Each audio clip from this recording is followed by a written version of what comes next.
In an interview with former water plant operator with a Class A license, the Honorable William S. McCusker, on April 4, 2025, by telephone, Mr. McCusker stated a profound statement regarding drinking water that most likely many of us did not stop to consider.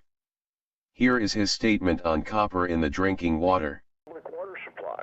Oh, it's only public water supply. Yeah, because it's a heavy metal. Look at why they did the lead and copper rule and revisited. Would I be able to go to... What's happening, Mr. Spade? What?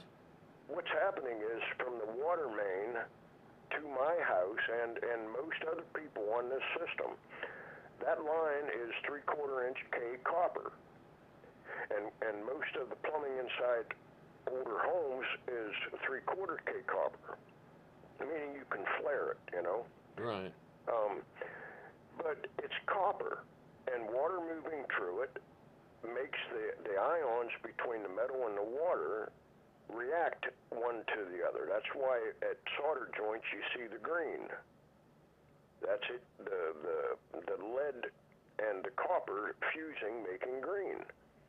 Just like when you have something made out of copper, like a penny, and you let it out and get wet and it turns green on you. Yeah.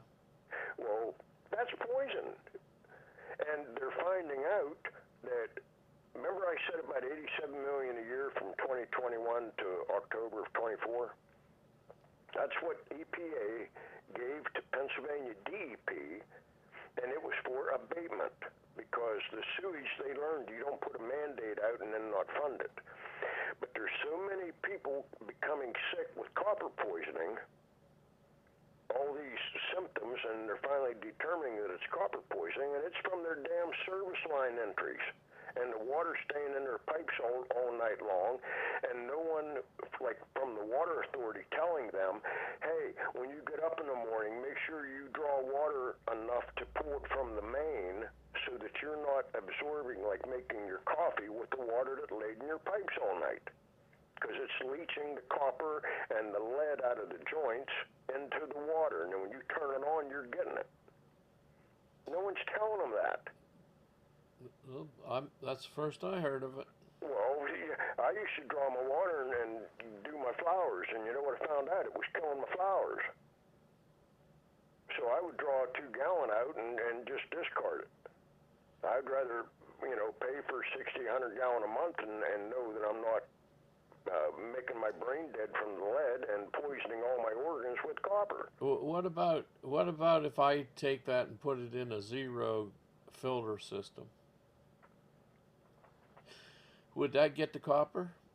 There's always going to be trace amounts of heavy metals come through, and the same with any petroleum. There's always going to be trace. And it's like arsenic. It's always in the water because it's a natural element. But it's parts per billion that they gauge it by that you can't exceed. But the heavy metals like arsenic and selenium and barium, all of those, they collect in the fat in your system and around your liver, and they just keep building up until it becomes a toxicity that kills you. It makes organs fail. How do you get that toxicity out of your body? You can't. We absorb it, and it goes into, if you could find a way to get rid of all of your fat, and we all have X amount. It's God put it in it so we can make it through lean times, give us energy. We pull our energy from the fat. But you gotta, we just can't, and we don't have the technology to get it out 100%. Even that, what Arvona has is one of the top of the line plants still. And it's still, there's, even like those PFOEs and PFOAs, the nanoparticles of plastics, that's a petroleum-based product, plastic. And it's in our water now. It's in Arvona's water. It's everywhere. There's not a stream in PA that they have tested that didn't have some in it. For more consideration, a proponent states to a question. Respectfully, this is a water issue. What are the results of water sitting in a copper pipe for 24 hours without movement? Speaking of drinking water. When water sits in copper pipes for 24 hours without movement, it can lead to an increase in copper levels in the water. This happens because copper can leach into the water, especially if the water is slightly acidic or has low mineral content.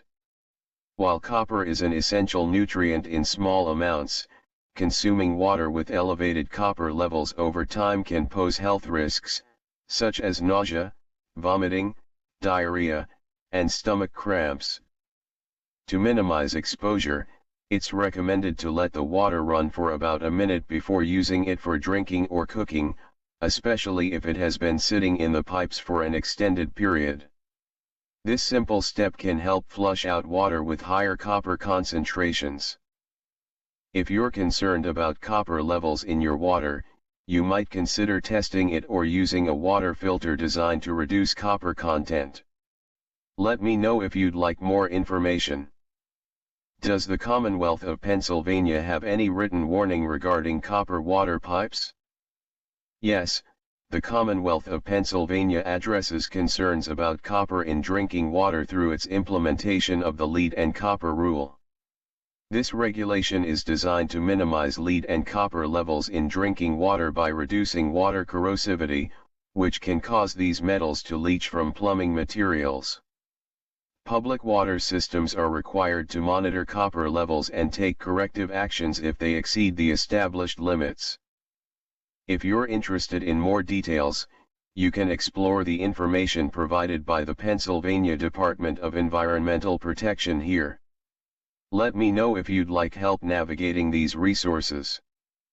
Vision Press Production News Media presents this issue for your consideration and knowledge regarding copper in your drinking water. Your health is a vital concern and your drinking water is an important issue that your water company considers every day for your protection. Respectfully, Vision Press Production News Media. Commentary for public awareness.